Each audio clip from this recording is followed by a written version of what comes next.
So you're saying there's the building which is designed, and then there's a truck coming to the side, the doors open, there's 25 of them coming out, and then start building piece by piece. That's kind of like, why not? With any startup, there's always the risk of failure. I'm sure it's crossed your mind maybe once. What if Monumental fails? Will it always be bricklaying that you guys focus on? No, we definitely don't want to just be a bricklaying company. I think the issue, basically what I consistently hear is that the industry wants this. Everyone is actually very excited about this. But they've mostly been burned by the fact that people have been talking about this for decades now, and it's not happening. It's not good enough, or it's just not happening. I think that's actually like an interesting, like people have been talking about robots taking our jobs since after World War II in every industry. Right? It's like from the age of the Jetsons, and it just doesn't happen. That's actually the reality of it, right? And I do think like a lot of people are looking to work at a company with an important mission. So construction initially sounds boring, maybe to some people, but then you explain like, why are we doing this? Why is this important? Why is this important to society? And what we hear during interviews that a lot of people like, I've never thought really deeply about this industry, and suddenly they get excited. And then they get excited when they see what we're doing here, what impact it could make. A lot of people are actually looking for tangible work, tangible results, right? They're like, what am I doing with my life? I'm sitting behind a computer making spreadsheets or PowerPoints. Like in a way, that is something that's fascinating to me, is like people do want to do, gardening, building things, like physical objects. There is something into the tangible world. So I think if you can combine that, make that sexy again, improve productivity in a way that you can pay them better also, like there's enough money to be made on all sides, including on the people operating it. Like, I think that's a very exciting vision to make this kind of like an interesting industry to participate in again if you're young. The name is Monumental. It's like, I would love for our robots to be able to build actual monuments that will last maybe way beyond the age of this company, like maybe millennia even. Like that is actually almost the privilege of being in construction. You can build things that might survive beyond almost anything else we can do. We have buildings that are older than the oldest writing we have, right? Like that's really unique. And so, I don't know if that should be like, a cathedral, a big building, but something monumental, something on that, like at that level that might survive for centuries or longer. Like that would be my personal like goal.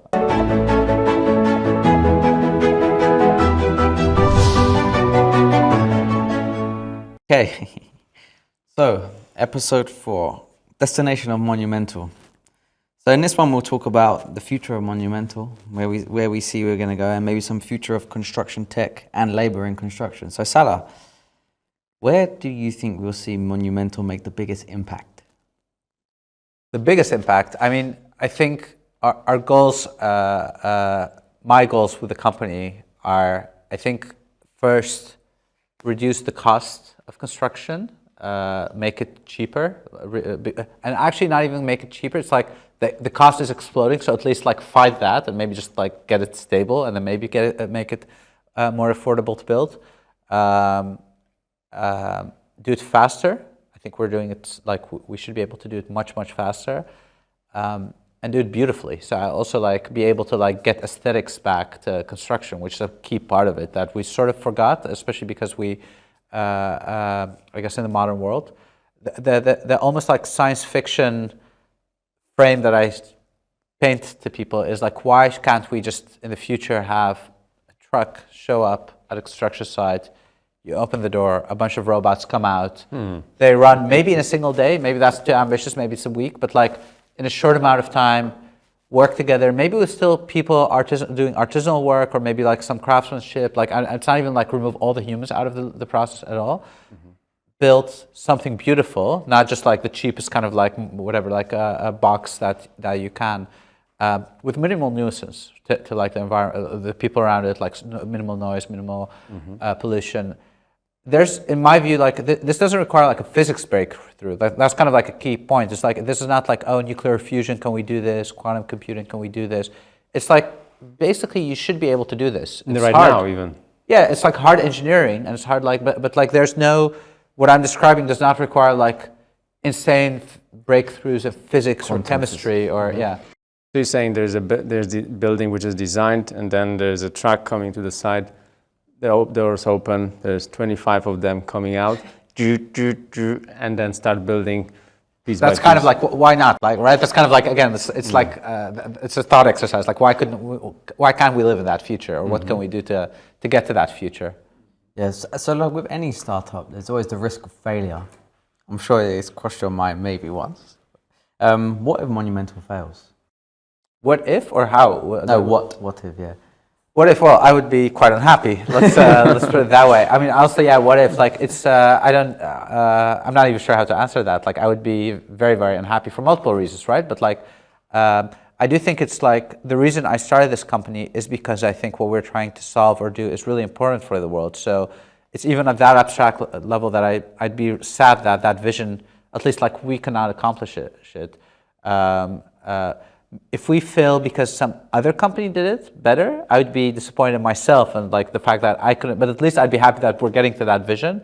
But it would make me the saddest if it's just like what I'm describing is just not going to happen in my lifetime, or like it's like we don't make steps towards that. Yeah, I suppose the question was more like the legacy you're building, regardless of whether Monumental is a success. Like you're still applying like a totally different methodology to what we're used to within software and hardware and in construction as well.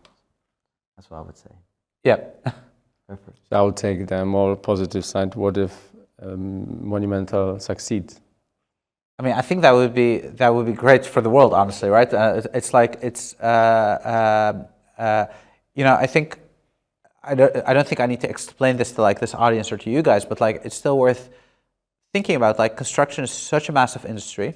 It's the industry that has had the least productivity growth, right? So like there's like this famous chart where you can see how much richer we basically got, how much wealth we've created in other industries. If you think about like the generation of our parents or our grandparents, like how much of their, how much did they have to work to afford a TV? How much did they have to work to afford a car? How much did they have to work to afford a vacation, especially like with going on an airplane maybe and traveling elsewhere? That has really like changed, right? Like all these things have become cheaper, which is just like that's how we become wealthier. One of the few things where that is not true is everything related to construction, buying a house, renting a house, building a house, right? Like all these things, they in many ways are just getting more expensive. If we follow the current trends, it's just going to get worse because we're getting less people to be able to do it, and there's not enough productivity gains, meaning technology or other like improvements to. So I think it's actually like really, really important that we solve this. It's also important to understand how important housing and other parts of construction are to their overall economy, right? Like a car, for example, like I mentioned TV as televisions as an example, but ultimately whether you own or you don't own a TV is a luxury, quote unquote, right? Like it's not being able to like afford a house is obviously like people build their wealth in their house. It's an asset class. Yeah, like it's an asset class, but it also like affects. There's all these studies that show today like the fact that young people can't afford housing anymore. We can't build enough housing for them. Means that they delay major life decisions, like when they get married or if they get children or how many children they're contemplating, right? So it actually has like huge effects on society that we kind of just like underestimate. And so we really need to solve these problems. I think they're like, together with energy or climate change, like they're basically like housing construction is like our top 2-3 problems that we need to work on. I think our approach is like the right one, but that's what we're hoping to solve on a grand scale beyond like just the next couple of years. Mm-hmm. So if the ultimate goal is 1, let me just put it in numbers, 1, where is Monumental now? Is it 0.7, 0.1, 0.001? I would 0.001, right? Like it's like very, very low, like realistic on multiple dimensions, right? Like where we are in terms of just our journey, like just like in terms of like technology deployment, like, and also the fact that we're only doing a tiny sliver of things, right? Like the bricklaying. But also let me just contrast this with a very different, like where is, it's also like how you define this number. So I think one interesting thing is like commerce. I don't know how big commerce is, but I think commerce is like 7 or 8% of GDP, or maybe like at least US GDP. And Amazon today, which is like what the top one of the 3 biggest companies in the world probably, is still like not of e-commerce, but like of commerce, is still at a very low percentage of that. Of the whole commerce market. Construction is going to be the same, right? Construction is so huge. It's like, again, like 30% of GDP. Like we could become the biggest company in the world making huge changes and still like be at a percentage of like a small percentage of that, just given how massive this industry is. And that so obviously that number must be like very low, but that shouldn't like that doesn't discourage me. So we touched upon this a little bit in some previous episodes, but will it always be bricklaying that you guys focus on? No, we definitely don't want to just be a bricklaying company. So we think bricklaying is like the right kind of building block towards other things. There are very obvious next steps that I think everyone can kind of see, like, which is just like do every type of other block, right? Concrete masonry units or cinder blocks, limestone blocks. There are like massive kind of adjacent markets. They use different types of blocks. They use different types of like adhesive, like instead of mortar in some cases. There are a bunch of differences, but fundamentally they are like the same. So that's kind of like the next step, and then we want to continue going beyond that and try to tackle as much of the challenge as possible. Other trades? Yeah, other trades, like the way we think about it today, but like this, I think we're actually going to like, you know, as we go along, try to learn and see what makes sense is we think right now, like we are working on the facade. That's kind of what matters. And so if you do like other blocks, that actually allows you to do that like inner and outer wall. And then what remains is like insulation, obviously, right? So that seems obvious to think about insulation because then you can kind of like package an obvious product to your customer, to the GC. A few, you know, window and door frames, but that'll, and if you can nail that, you might also be able to like do things like, can we start thinking about removing scaffolding from the equation if you're able to like automate that entire like value. So, and then you're already at like maybe 25% of like what goes into a house at that point, right? Like if you're doing these things. So that's already like a very ambitious goal without saying, you know, we need to automate 100% of construction. How do you think the industry is reacting to robotics? And so having this grand vision and the early stage that you are at comparing to the grand vision, how do you think you will, maybe not you will convince incumbents within the construction to adapt more tech? They will have to do it, or they will do it because they will see it as a natural progression within? I think that the sense I get when I talk to people in the industry is, so 2 points again, right? Like one is that we talked about before is, I think the industry is not really set up to buy technology, but we set ourselves up in a way where we're not selling technology, but just like a solution, right? Like we're just selling, we're a subcontractor effectively. So there are ways around that. I don't think that's like a fundamental issue. I think the issue, basically what I consistently hear is that the industry wants this. Everyone is actually very excited about this. But they've mostly been burned by the fact that people have been talking about this for decades now, and it's not happening. It's not good enough, or it's just not happening. I think that's actually like an interesting, like people have been talking about robots taking our jobs since after World War II in every industry, right? It's like from the age of the Jetsons, and it just doesn't happen. That's actually the reality of it, right? As far as people have lost jobs in like the Western, like in the industrialized world, it's mostly been through offshoring. It's not been mostly through automation, right? Like just things going to China, for example. So I think that the general perspective I get, and when we started the company, that was very explicit, where people said, yeah, this is great. We obviously, like, we take this if it works. We don't believe it works, right? Or show us when it works, or call me when you have something that actually like builds a brick wall, because we've heard the story a lot. Like that is actually what we hear. And I think that's kind of like, it's a natural skepticism, but also being actually very open to adopt it when you're ready.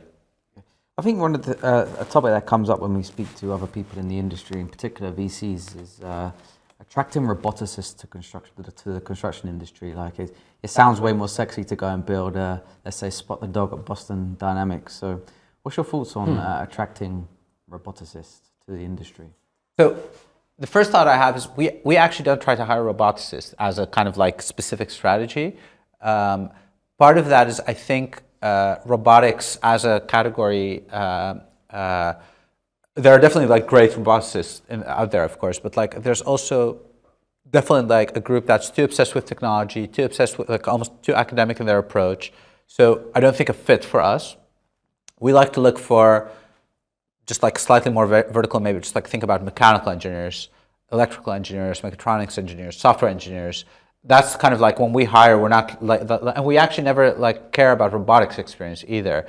It's like a plus if people have specific knowledge in, for example, in controls, like if they've dealt with robotic arms, or like they've done like motion control, So things that are sort of related, but it's not never something we actively like have searched for. And then the thing I think that actually is becoming maybe more of a thing is that if you tell the right story, which is a challenge, like it's something you actually need to spend a lot of time on. What I just said about why is this important, right? Like we have on our webpage on monumental.co, we have I think literally just like 4 or 5 pages. It's a sparse website, but one of them is like why construction? Like why should you be working on construction? And we spent quite a lot of time actually writing that because of this reason. And I do think like a lot of people are looking to work at a company with an important mission. So construction initially sounds boring, maybe to some people, but then you explain like, why are we doing this? Why is this important? Why is this important to society? And what we hear during interviews that a lot of people like, I've never thought really deeply about this industry, and suddenly they get excited. And then they get excited when they see what we're doing here, what impact it could make. So yeah, I think it's a challenge, but I actually think it's perhaps easier, getting easier over time as well. Assuming you are right, and in 5 years' time there will be only robots doing bricklaying on construction sites. I think that's actually that's not going to happen. I can tell you that. Like that's 15 years. Even even in my most ambitious kind of like extrapolation, I don't think, for example, I don't see renovation or work remodeling happening with robots very. That's actually like a very different of the existing property. For example, yeah, like if you think about like just like existing housing stock or buildings, like the old city center of Amsterdam, London, I just can't see Too many robots. unknowns. Hard to map, too many unknowns. Constraints. I mean, maybe if we get to like almost like general artificial intelligence, right? But like I don't see. I joke, but it's half serious that I see us sending our robots to Mars on a Starship and building something there than like remodeling a 17th century house in Amsterdam or in London. Like I just, so the point. That's the future of Monumental. Yeah, but the point is that I don't, I really don't think we will like replace the vast majority of labor. I think what will happen is if we succeed, we will become bigger and bigger, and you will start seeing robots, other trades on construction sites. And I think it's going to continue to go slower than the actual like replacement rate that we need to keep the industry like given the number of outflow that at least I see in the Netherlands, for example, versus like new inflow to the industry. Yeah. So then in that case, maybe if it's not going to totally replace or that age-old argument, bricklayers in fact become robot operators. How about that? I think they could become partly brick operators. I think what we'll also see, what actually would really excite me, is if they are able to focus on the parts where it's impossible or it doesn't make sense to automate it with robots. So the more bespoke, the more ornamental, the more one-off the work is, the less it's going to make sense to automate it, right? And if we end up in a world where that actually is the value of, it really goes back to almost like traditional craftsmanship. That would be like an exciting vision to me, I think, in a way where like humans and robots could cooperate. So I think one version of this is we do think we can get young people a bit more back into the industry, where today they're just like exiting the industry because it's like hard work. It's kind of like, it's not sexy, or not working with new technology, or like it doesn't feel, getting those people back into the industry. Like I think that is something I do expect. I don't know if it makes sense to like retrain a skilled, let's say a 45-year-old brickie today to become a robot operator, especially because, again, I generally don't believe that even in my wildest kind of like most ambitious, fastest growing dreams, I don't think we're going to be like, well, we don't need you in like 5 years. Like we're still going to need a lot of them. It's very unlikely that that's going to happen. Yeah, what's interesting actually, when people in their early 20s, maybe in 5 years' time, we're seeing more and more these innovative solutions on site, they will actually get more attracted to it because they see more technology really out there doing this tangible and difficult work, and they can work maybe on the operations of these robots and controls. Exactly. Perhaps. And then you also like start to remove some of the health and safety concerns, like why, because it is hard work. But we're at least removing a big part of the hard job, like the bad parts of the work, right? Like you don't need to, like starting from like the bottom course, right? Like you don't need to start on your knees, bending your back, moving these bricks, right? Like we actually remove a lot of the like hard part of the job. At the same time, I think there's basically a trend that's been going on for a couple of years now, that some of the older generation joke about like young people's like, oh, they're constantly looking for meaning and blah blah blah. But in a way, that's not bad. And I think the thing I see is a lot of people are actually looking for tangible work, tangible results, right? They're like, what am I doing with my life? I'm sitting behind a computer making spreadsheets or PowerPoints. Like in a way, that is something that's fascinating to me. Is like people do want to do gardening, building things like physical objects. There is something into the tangible world. So I think if you can combine that, make that sexy again, improve productivity in a way that you can pay them better also, like there's enough money to be made on all sides, including on the people operating it. Like I think that's a very exciting vision to make this kind of like an interesting industry to participate in again if you're young. Yeah. What do you think that robots will, maybe never is a bad word, but what do you think that maybe right now and something perhaps that they could never be able to resolve? Honestly, I don't know. I don't. It's hard to say. I mean, there's in the robotics like world, there are challenges that are well known to be hard. One of the interesting ones is folding up a black T-shirt. Like it's like the way you grab it from a laundry bag. Folding that, it's like both a vision and dexterity problem. If you actually think about like the tacit feeling you need to do it. It's for me a funny example because I can't do it either. But like supposedly humans are very good at this and robots are not. I think it's going to get solved, actually. I don't think it's like impossible, but those are like considered the hard challenges.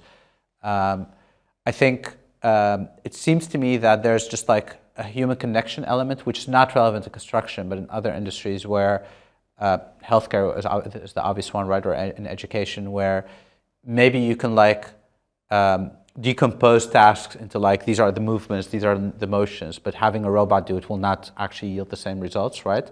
But I'm not sure, honestly. I don't. So you responded to it on the like a mechanical basis. What about the AI component and the brain component of the robot?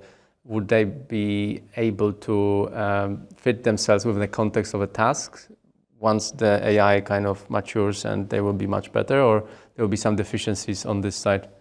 I think that's a really, really hard question to answer right now. Like I think a lot of people 5 years ago might have said that's always going to be a barrier, especially for like the physical world.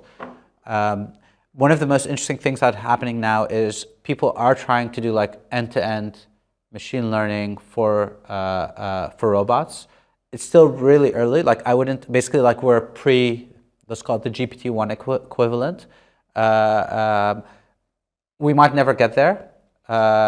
I would not bet against that, to be honest. Like, but I think it will take a bit longer than people think. It's a very hard problem, but it's also like if you had made me make predictions about what deep learning would be able to do today in terms of like what ChatGPT or GPT-4, I would have made the wrong predictions. So I think I'm like trying to adjust also like my expectations here.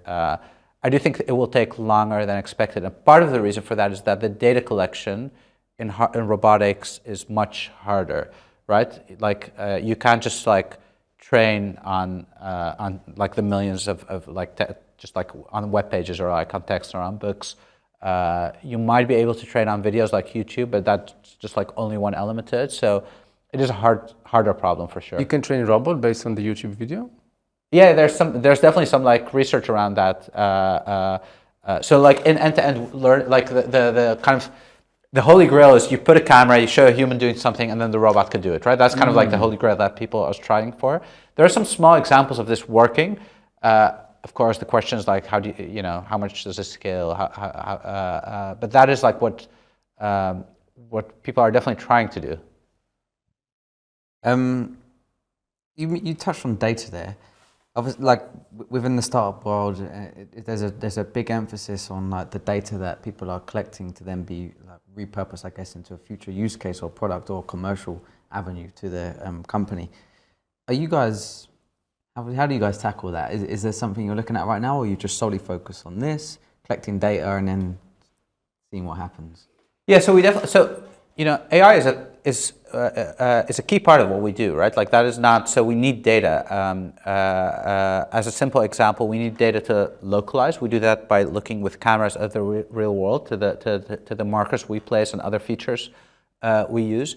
We also need to look at the bricks we pick up. So as we're picking up a brick, bricks are a natural product, right? They're fired clay, and so you need to look at them, measure them, do quality assessment, make sure they're in tolerance, grip them in the right way, do these micro adjustments. So all of that is like, there's computer vision data, like photos basically. Sometimes they're like black and white, sometimes they're color, sometimes they have depth data, so they have like, it's called RGBD. In some cases, we have just sensor data. We have a lot of sensors in our system. Are we level? How much force is being exerted on some like joint that we have, and we track all of that. And like one example that I can give is we started with our own kind of like simple, relatively simple like computer, like graphics processing kind of approach to detecting the bricks. So that's literally like finding edges of a brick. Then a model came out by Meta, the parent company of Facebook, their AI lab, that we started just using within, I think we might be one of the first companies that just like immediately adopted it in production when it came out for detecting bricks. It just like randomly turned out to work very well. It's called segmentation. It's a segmentation model and worked really well for that. But the reason we could actually do that and do it so quickly is because we had a database of every brick we've ever picked up. That's different colors of bricks, different sizes of bricks, but also in different conditions. So like in a very sunny day with shadows, in a cloudy day, and like with different. So that's like actually very, very important. And we moved away from that model again recently for a bunch of reasons, where now we have our own deep learned, our in-house trained neural net that does this much more efficiently than that generic model. But again, we could do it because we have all the data from the day we started to today that we can backtest on and train on. Mm-hmm. I just wanted to zoom out a little bit for a second. And so when one is approaching construction, let's say residential construction, they can choose between on-site construction, so people going on site and building it, and then off-site construction. So is your bet on Monumental kind of bet against off-site construction? And how you see to some degree, to some degree, I think that's fair. I think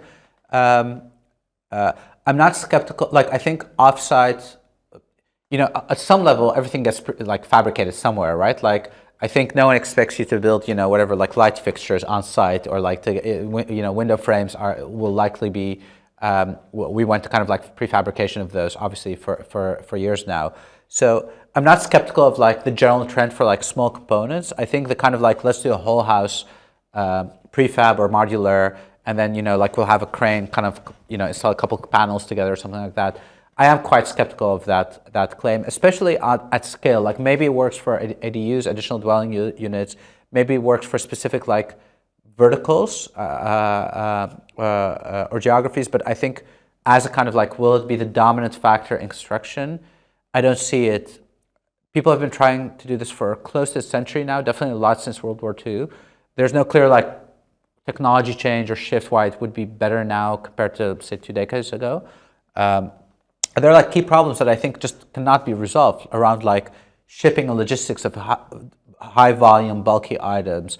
The fact that you go from like a relatively simple construction site to needing big equipment to actually like install these components, right? So I'm quite skeptical of that approach, of like that type of modular construction.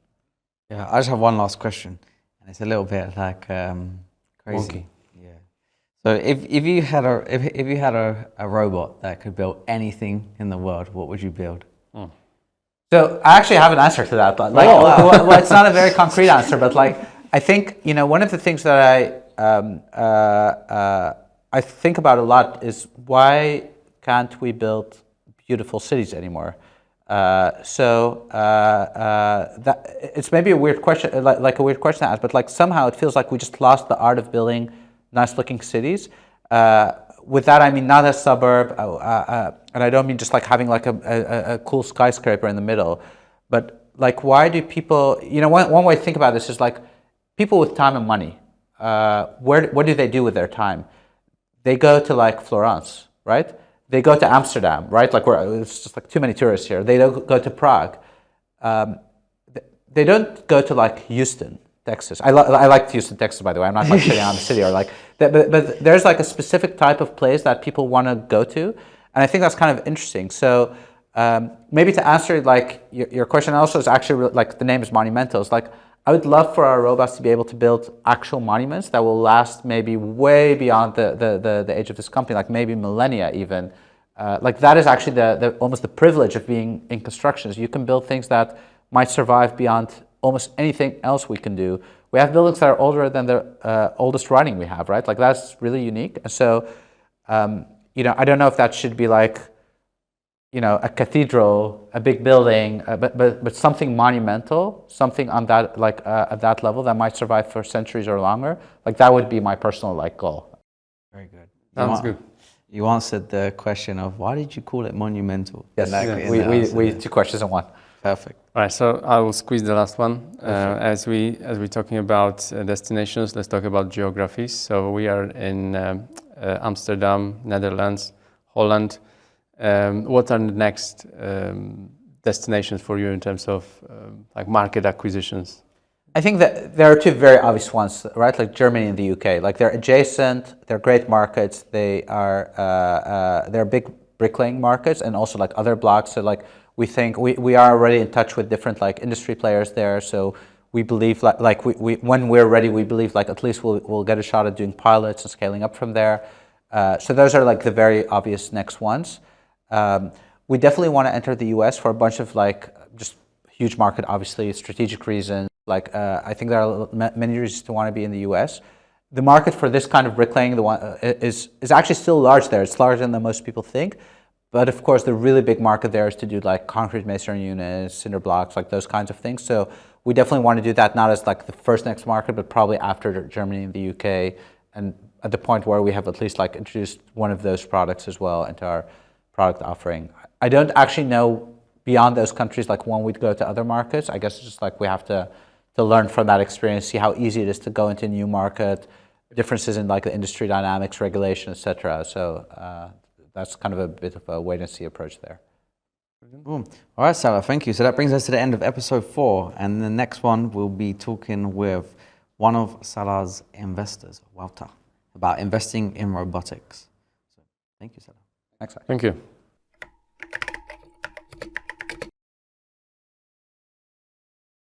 Some other insights we gathered was, for me, what really resonated was the whole, the metaphor of the box, which is, I thought was a very visual metaphor. It's a book about how an industry shifts from OPEX to CAPEX.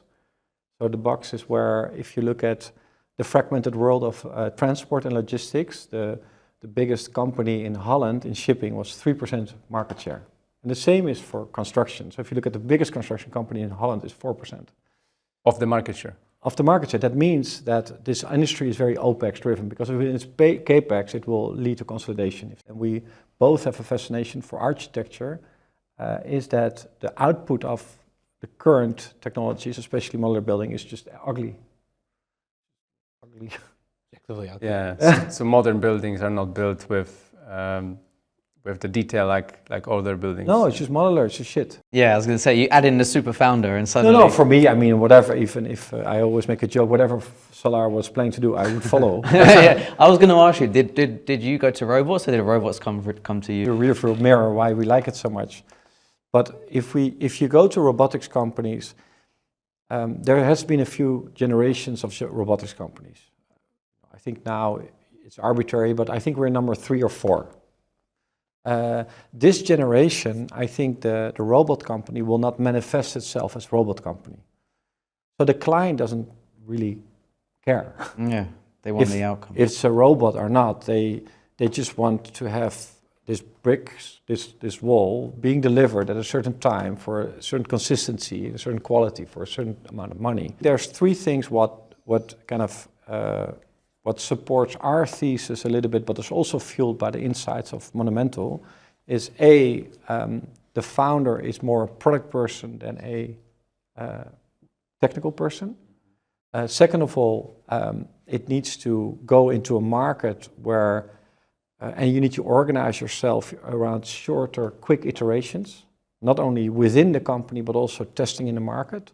And the third thing is, I think why it's interesting and how the next generation of robot companies, as I said in the beginning, you don't see it's a robot company. So there's, for instance, there's a car wash company in the US, which is actually a robot company. But It's selling car wash. it's a car wash company. I think in venture you can play, you can already do quite well if you know what it's not. So if I play tennis or padel, I'm fine with playing a loser's game.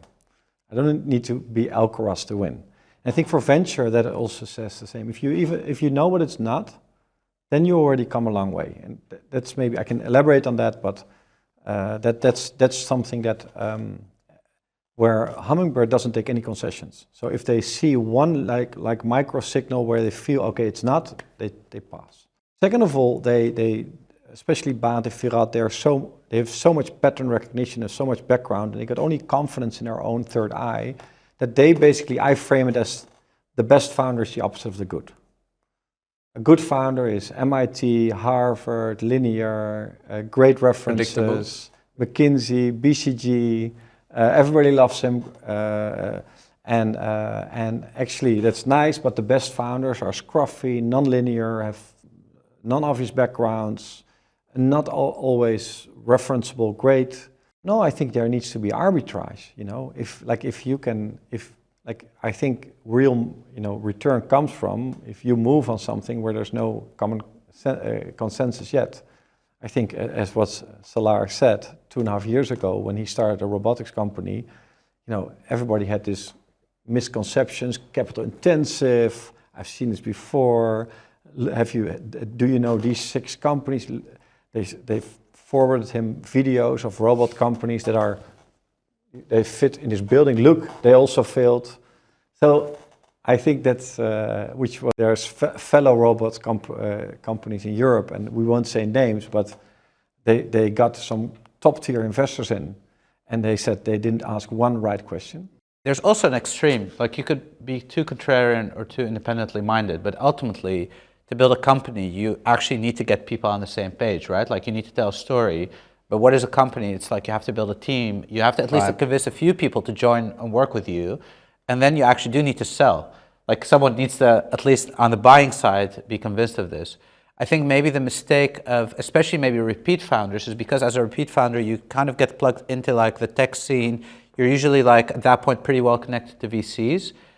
You might start thinking that your peer group or the group, like the consensus you should follow is the one of like the investor class, basically. And I do think that is like the mistake. The industry, venture capital industry, has the tendency to take themselves very serious.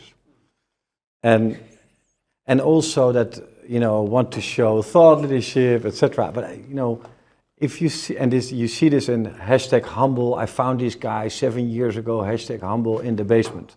Yeah, but for that good bet, there was 9 companies, they were shit. Why Amazon is a great company?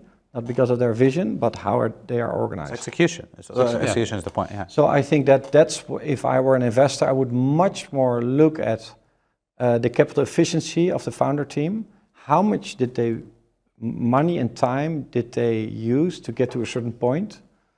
How they have a tinkering approach to the problem. Salar only spent X to get to this point. X is a low number. I don't want to throw numbers around, but the number where Salar and Sebastian got to this point, a lot of SaaS companies didn't even get to market.